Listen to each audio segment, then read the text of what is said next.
understanding of rejection. What is rejection, basically? Let's start with the basics. Okay. Good evening once again, everyone. Okay, basically, rejection is a wound of the soul. It is like the disfigurement of the soul. It's the wounding of the soul caused by words or actions that undermines your sense of worthiness. So it is it's like, I don't know if you already know, but we are spirits, we have souls, and we live in a body.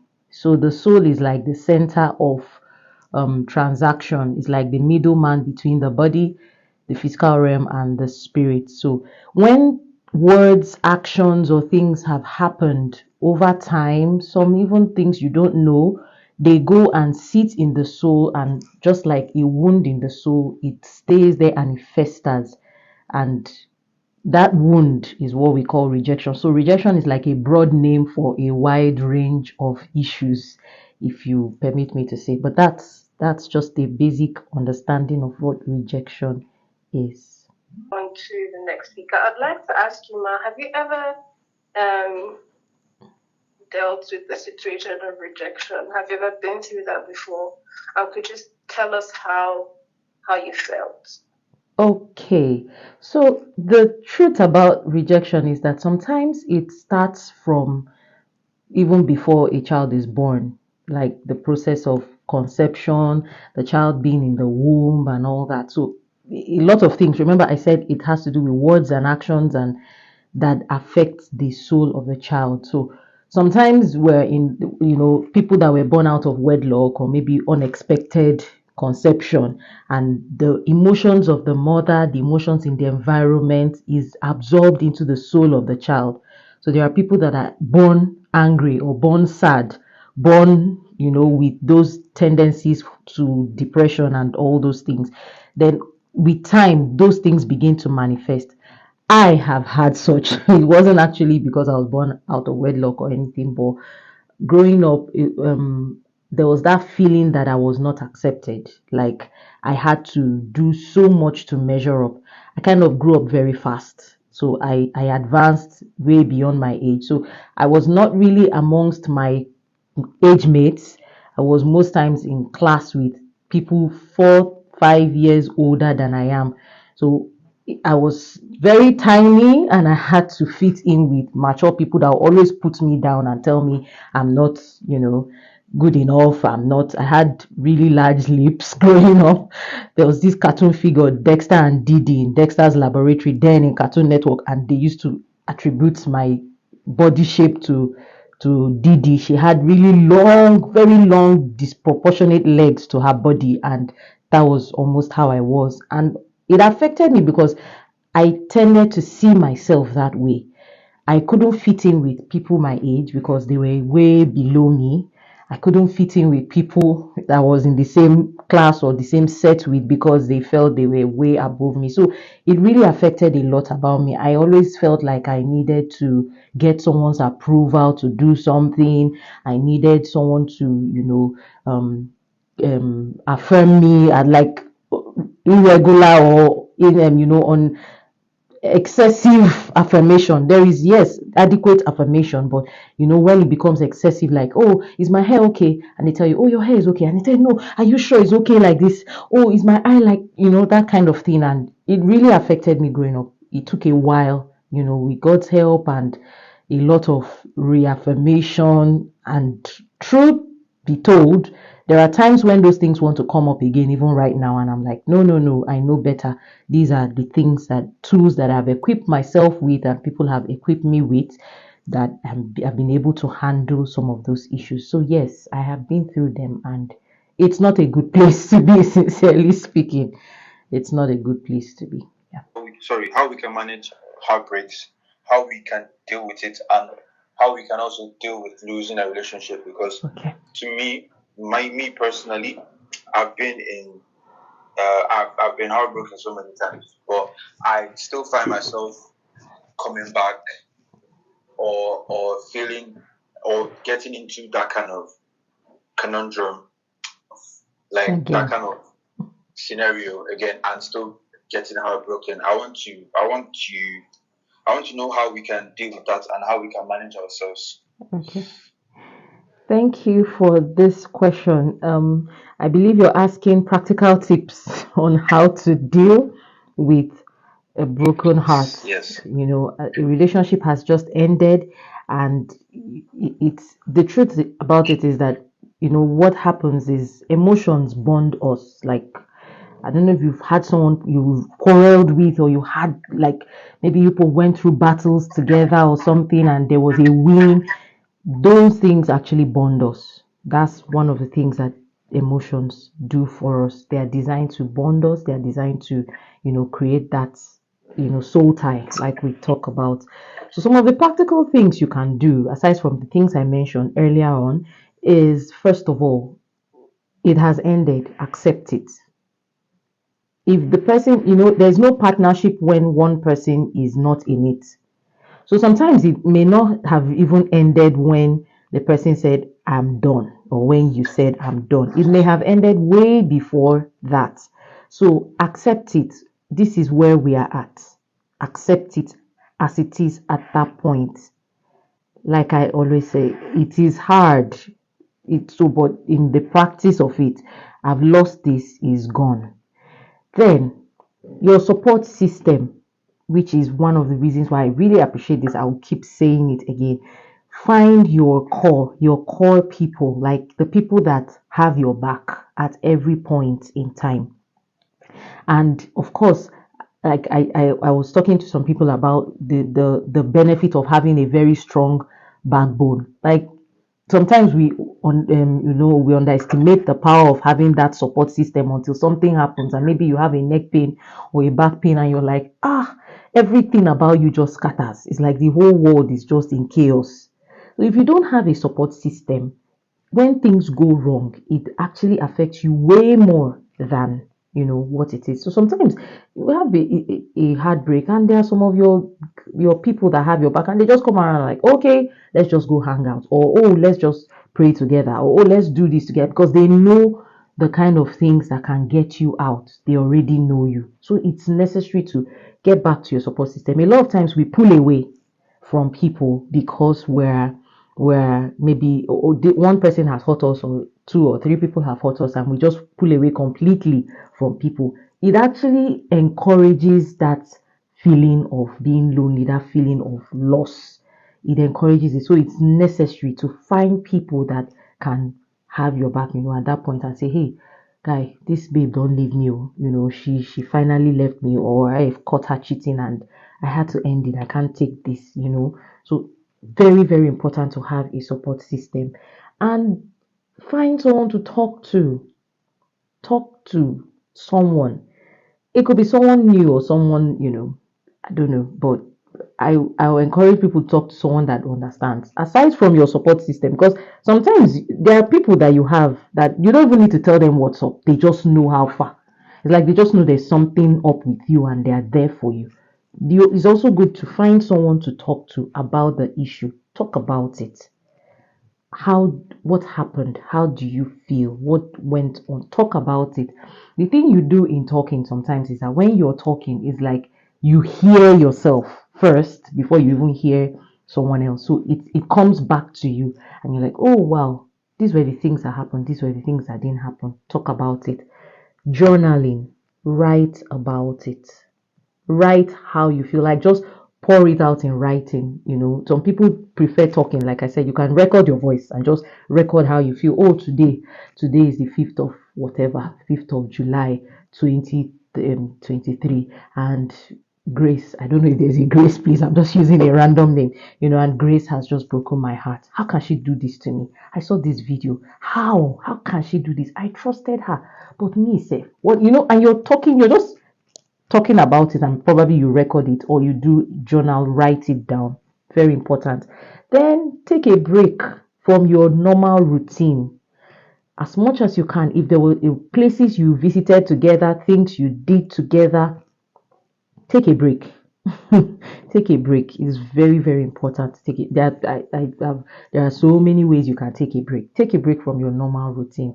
Go and then there are some things that that you can do to help calm your emotions at that point, which I can't share everything here because I've done some videos, about that. So if they will permit, they will share the links for you. You see that. So you can do your breathe in, breathe out. What it does for you, I always tell people that's the first thing I actually tell people to do.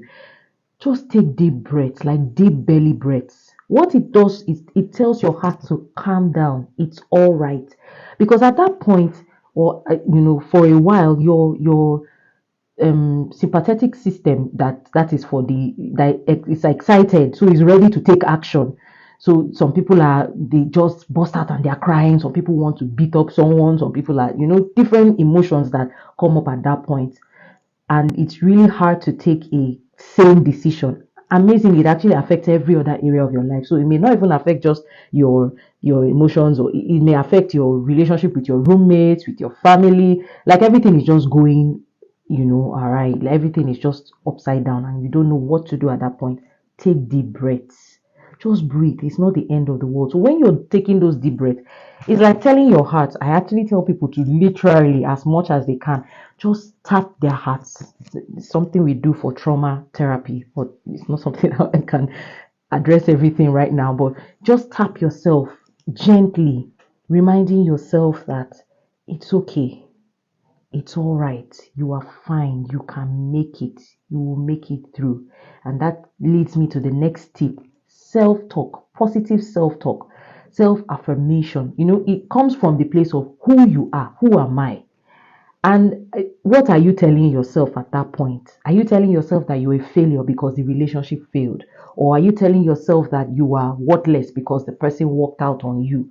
Or are you telling yourself that you never amount to anything? So, what are you telling yourself? That's where that assessment I talked about earlier on. If you notice that you're telling yourself things that are not true, things that are not right, things that are not sound, things that are not noble, then it's necessary to go back and get back to the place of identity. Like if you already know who you are in Christ, or probably at that point it seems like everything is in chaos and you don't know who you are, you get back to that place of, I know who God has made me.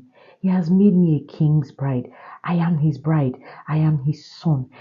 He loves me so much that he sent his one and only to come for me. So these are things that you remind yourself, you get back to the place of the center of your identity, and begin to remind yourself with words, literally, as you after you have poured out the way you feel, you now get back to reminding yourself who you are. It doesn't change, your emotions don't change at that point, or it doesn't change immediately, but with time it changes. Another tip is forgiveness. Forgiveness. I shared something, last week, talking about after you have forgiven others, remember to forgive yourself. I was listening to an actor. He was saying something about someone cheating on him. But he's not in the place where he begins to get upset that you cheated on him, or maybe his wife or whoever cheated on him, because you didn't actually cheat him. You cheated yourself of the value that he brings. Man, that thing caught me, you know. So these are things that you get back to the place of, I know who I am. But forgive yourself. Forgive yourself. You asking how to deal with a broken relationship. Yes, ma'am. Oh, okay. I heard what Ada answered, and I really loved some of the points she brought out, doing an assessment of what it was that you had. Was it a relationship or a situationship or just a merger or a partnership or an agreement, something? It's very, very important to do that. The truth is, I really appreciate what we're doing here because it's giving you an opportunity to, for those that probably are not in it at the moment, gain tools or build, the capacity to handle it when it happens, because, it will happen. So knowing what to do when it happens is very important. every form of loss of a relationship, whatever, goes through a certain, some stages. Like the first stage is usually denial, like no, he didn't just break up with me. No, I didn't just see that video. He didn't just cheat on me. Like how? It's not true. It's not happening. That first phase of denial, and then we go through the phase of anger. Like why? How can, after all I've done to this person, and then some people enter the phase of bargaining, like, oh, is there any way we can change this? Is there any way we can remedy this situation? Is there something we can do? And then the next phase is that phase of depression, when the person just loses hope, that sense of hopelessness, like, oh, so all is lost, so it's gone, it's over, so that is it. And then because of some thoughts and biases that we have, we call it cognitive distortions. Some of the things that we do sometimes, things we are thinking at that point is, oh, because this one failed, this guy that was my everything, oh, this babe that I held on, I did all this for it to have failed like this, that means all women, I saw some of the chat and I'm like, oh, so all people from this place, they are like that. Oh, guys are this, oh, ladies are, don't even trust, that kind of thing. There's that sense of, generalization that actually festers, that causes that feeling to last longer. So that's where depression is, that sense of hopelessness, like there's no way, and then the person probably is even locked up in the room or doesn't go out, is unable to do anything, is sad, maybe eating so much or not eating well, not sleeping or not sleeping well, and all those issues that come with depression. And then sometimes people get to the phase of acceptance. It's not everybody that goes through all these phases, in a particular order. You say, okay, this person went through this, and 2 minutes later they were here. It takes time for some people. Some people don't even accept it until some months later, maybe when they see that, oh, she's dating someone else or he's getting married or something like that, and then they now get to that stage of acceptance. But you must understand, what was it that we even had? Was there a relationship here? Now, what were the things I did wrong? I always encourage my clients, in sessions, to do some form of SWOT analysis of your emotions, checking your strengths. What were the strengths that I had in this relationship? What was my weakness in this relationship? Then you check the opportunities. So what were the opportunities that this relationship afforded me? Being with this person, what were the opportunities I had? And then what were the weaknesses? What were the threats? Being with this person, what were the things that were not okay? Now, when you do this, actually, it helps you, prepares you for, it kind of gives you a guideline for the next time, and it even prepares you. If you really take your time, you're checking my strengths. Oh, it's possible that this person complained that I'm too needy. So at that part where you are probably separated from this person, you now check yourself. Am I really needy? Am I so clingy? Do I have a problem with attachments? What is it? What can I do about it? How do I address these issues for myself, for the future? So these are things that is really very, very, very, very important to do when your heart is broken. But trust me, I know it's hard to do it at that point. So when you gain these tools, you prepare yourself, you just try it out, check out. It's not in the time of warfare on the battlefield that you begin to use your weapons. You prepare ahead of time, knowing that this will happen. So even if it's like a job loss, or maybe you lost a loved one or something, you prepare your heart, like, what am I going to do about this situation? What if this happens? How do I react? What tools do I have? Do I have a social support system that can hold me, that can strengthen me at this time? Are there people that I can talk to that can bring me out of it? Are there people that know me well enough to know that, oh no, you really shouldn't even have been in a relationship with this person? So these are really things that you need to prepare in advance. But when you're in that state at that time, go through these phases. It's okay. I always tell people, it's okay to feel your emotions. Don't say, hey, I shouldn't be feeling bad, or you shouldn't be feeling angry, or you shouldn't be feeling this way. It's okay to feel that way, but don't stay there and don't let it hinder you from moving on. Don't let it hold you back. It's a heartbreak. It's not a life wreck. Like, don't put all your whole life, your everything in that relationship. I don't know if the question will come up, but there's something that I notice a lot with people is the idol of relationship.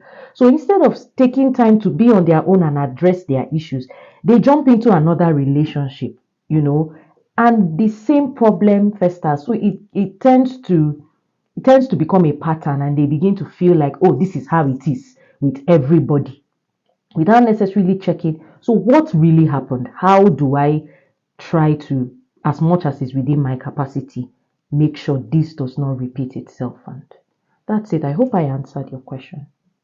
When is the The right right time time. for people to get into, especially emotional relationships? Yeah. Thank you for this question. It is a deep one, especially when it has to do with the Christian circle. There is the world's expectation or the world's ideal, and then God's ideal or what God has, instituted. Sometimes we say, but it wasn't written in the Bible any particular time that we should get into relationships. Is first of all understanding why. What is this relationship for? Where are we heading to? A lot of times we mix up the stages of friendship, or we want to jump from, if very few people now even want to have friends. Everybody wants to have that your one person that is your personal person that has your back, that one person, because that's what we assume that all those emotions are out there for. Truth be told, that is not necessarily it. Because what it does for us, like I was seeing a movie some time ago, those, like I said earlier, the emotions are like a bond. So you bonded with this person, and then over a period it doesn't work. It's like you now tear apart. You've used super glue, which is what emotions are, to bond two hearts, and then you tear it apart. A part of you and a part of that person is retained on each heart, and then you go and bond with someone else again. I'm not saying this from a place of I don't know that it is hard. Like I said, it is. But when we understand that relationships, what's the essence, what's the design of relationships? Relationships are actually designed for a reason. And what's the design? What is it for? What are the stages? How do you have friends? It's hard now, especially in this era, having friends, people that you just say we are friends, because there is that tendency to want to have much more than just friendship. Emotions, obviously, and we're at that age where all our hormones are raging. It's like it's just in chaos, and all that too. I cannot say this is the exact time that you should get into a relationship. I would only ask, where is he heading to? I know people that got married at 18 and they stayed married. Yes, there are people that got married and so they dated for a while or were engaged for a while and they got married. It's, for me, in my opinion, it's about maturity. It's about maturity, and that's the essence of understanding yourself, knowing your emotions, knowing your needs, knowing your timing as well. Like, are you mature enough to handle the ups and downs of this relationship? Are you mature enough to take it to the next level? Is this what you want to do? Is this the time to do it? So, for an example, you may have a lot of distractions at school. Earlier in the past generations, there was no school per se. So they just know that once a girl matures, she has become a woman. The next thing, they're looking for a man that will come and collect her to go. So whether she's 15, whether she's 18, whether she's 12, she's a woman and all that. So now we have a lot of distractions. We may say that it's now becoming later. People are now getting married later.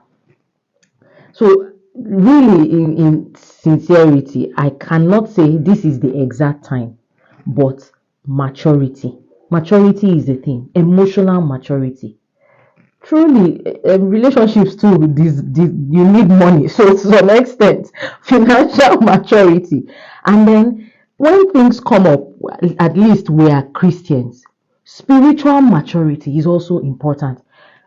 For the guy, he needs to know when, like, this issue is not just something that is going on. He needs to know when to address this issue as the head in that relationship. Now, are you someone that this lady can look up to and submit because you are providing a level of leadership? have you developed yourself that much? So you see where I'm talking about maturity, it's not just about the age, it's not just physical maturity, because sometimes the physical maturity happens, but the emotional maturity. So we have 40-year-old boys and 18-year-old men. So you see the difference. It's not necessarily about the age, it's about how much you are able to take up, how much you have groomed and grown to handle issues sincerely. So that's my opinion.